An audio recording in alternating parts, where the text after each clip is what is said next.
Assalamu alaikum. How are you all? Hope you are doing great by the grace of Almighty Allah.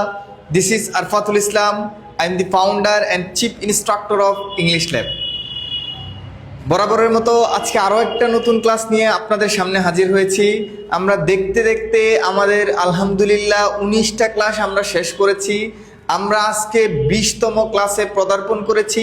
আজকে আমরা নতুন আরও একটা tense নিয়ে আলাপ করব, যেটা আমরা যখন কোনো কাজ করি তখন যেই কাজটা আমরা করছি বা যখন কাজটাতে আমরা আছি ওই কাজটাকে আমরা কিভাবে ডেসক্রাইব করব বা কিভাবে বর্ণনা করব ওটা আজকে আমরা শিখবো ইনশাআল্লাহ। তাহলে চলুন শুরু করা যাক। দেখেন যে প্রেজেন্ট কন্টিনিউয়াস টেন্স, প্রেজেন্ট মানে কি? প্রেজেন্ট শব্দের অর্থ কি? প্রেজেন্ট শব্দের অর্থ হচ্ছে আমরা সবাই জানি বর্তমান, আর কন্টিনিউয়াস মানে আমরা সবাই জানি চলমান। চলমান, তাহলে চলমান বর্তমান। তারপরে টেন্স মানে হচ্ছে সময় অথবা কাল।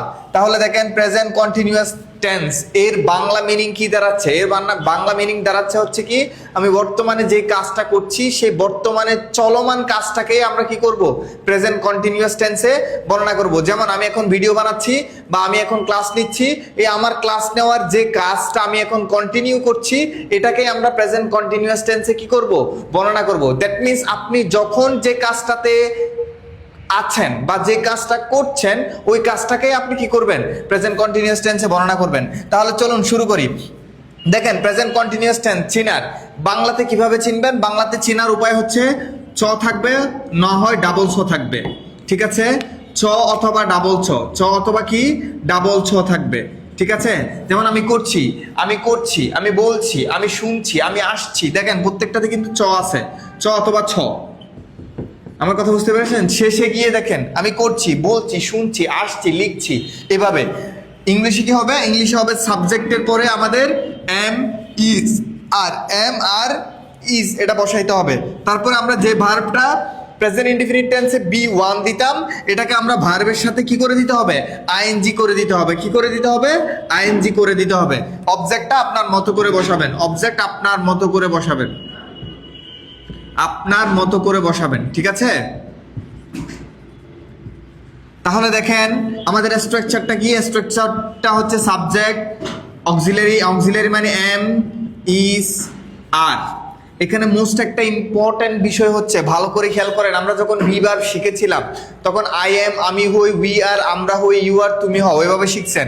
দেখেন এম কে কিন্তু তখন ভি ভার্ব, মেইন ভার্ব হিসেবে আপনি ইউজ করেছেন। তাহলে এখানে দেখেন এখানে কিন্তু এম এ কোনো ওই যে হওয়া, যেমন আমি যদি আপনাকে বুঝাই যে আই এম গোয়িং, তাহলে দেখেন বাংলা যদি আমি ওই যে হওয়ার মতো করে বাংলা তুলি তাহলে আই মানে হচ্ছে আমি, এম মানে হচ্ছে হই, আর হচ্ছে কি গোয়িং মানে হচ্ছে যাচ্ছি। তাহলে বাংলা মিনিং দ্বারাই মিলে কিনা দেখেন তো, আমি হই যাচ্ছি। বাংলা মিনিং মিলতেছে না মিলছে না? এটার বাংলা মিনিং কি? বাংলা মিনিং হচ্ছে আমি যাচ্ছি। তাহলে এখানে একটা হওয়া অটোমেটিকলি কোত্থেকে আসতেছে? ভালো করে খেয়াল করেন। তাহলে দেখেন এই হওয়াটা আমরা এম দিয়েই তুলতেছি, কিন্তু এম এর অর্থ এখানে আসবে না। অবজেক্টটা কি করবেন? অবজেক্টটা হচ্ছে আপনার মতো করে বসাবেন। অবজেক্টটা কি করব আমরা? আপনার নিজের মতো করে বসাবো, আপনার মতো করে বসাবেন। তাহলে দেখেন আই এম, ওখানে বিভার্বের মতো যদি আমরা অর্থ তুলতে চাই তাহলে কিন্তু এম এ কিন্তু অর্থ দিবে না। এখানে এম এ অর্থ দিবে না। এম এ কি করবে? এম এ হচ্ছে পরের ভার্বকে আইএনজি করতে সাহায্য করবে। পরের ভার্বটাকে কি করতে সাহায্য করবে? আইএনজি করতে সাহায্য করবে। তাহলে আপনি দেখেন আপনি যে এম ইজার শিখেছেন ওই এম ইজার, এই এম ইজার দুইটাই কিন্তু সেম এম ইজার, কিন্তু দুইজনের পরিচয় ভিন্ন। একজনের পরিচয় হচ্ছে মেইন ভার্ব, আরেকজনের পরিচয় হচ্ছে কি অক্সিলারি। তাহলে আমরা কখন কন্টিনিউয়াস টেন্স বলবো? প্রবলেমটা হবে এই জায়গায়, আপনি প্রবলেমটা কোড করেন। প্রবলেমটা হবে এই জায়গায় যে আপনি যখন এম ইজার দেখবেন সাথে সাথে আপনি বলে দিবেন কন্টিনিউয়াস টেন্স। নো, আপনি যখন এম ইজার দেখবেন তখন কন্টিনিউয়াস টেন্স বলবেন না। কখন কন্টিনিউয়াস টেন্স বলবেন? কন্টিনিউয়াস টেন্স বলবেন হচ্ছে এম ইজ আর এর পরে যখন ভার্ব প্লাস আইএনজি দেখবেন। কি দেখবেন? Verb plus ING. এই যে ভার্ব প্লাস আইএনজি দেখলেই তখন আমরা কি বলবো? প্রেজেন্ট কন্টিনিউয়াস টেন্স বলবো, otherwise present indefinite tense. Otherwise present indefinite. আপনি নোট করেন, আমরা তাহলে এম ইজ আর এর পরে ভার্ব আইএনজি দেখলেই কি বলবো? Present continuous. আর যদি না দেখি তাহলে প্রেজেন্ট ইনডিফিনিট। ভালো করে মনে রাখবেন, খুবই ইম্পর্টেন্ট, খুবই ইম্পর্টেন্ট। এই জায়গাটা যদি আপনি ফাইন্ড আউট করতে না পারেন তাহলে আপনি কনফিউশন লাগাই ফেলবেন। ঠিক আছে, তাহলে দেখেন আই এম গোয়িং, আমি যাচ্ছি। তাহলে বাংলাতে চিনার উপায় কি? বাংলাতে চিনার উপায় ছ, ডাবল ছ অথবা ছ।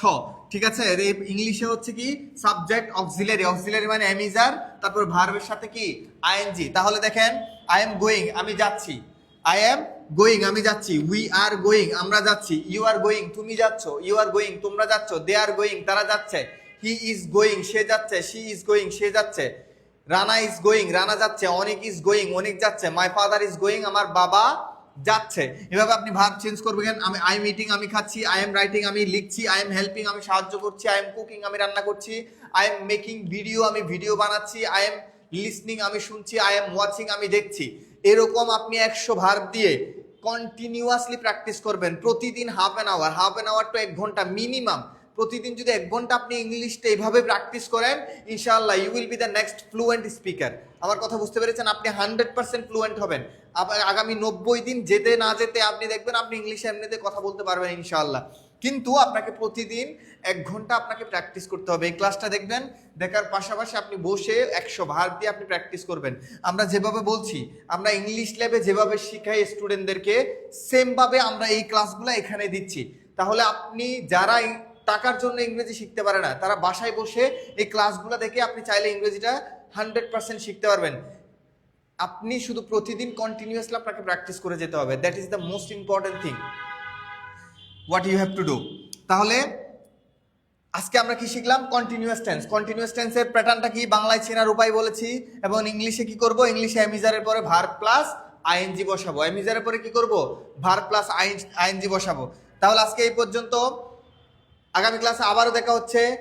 এই পর্যন্ত সবাই ভালো থাকবেন, সুস্থ থাকবেন। আসসালামু আলাইকুম।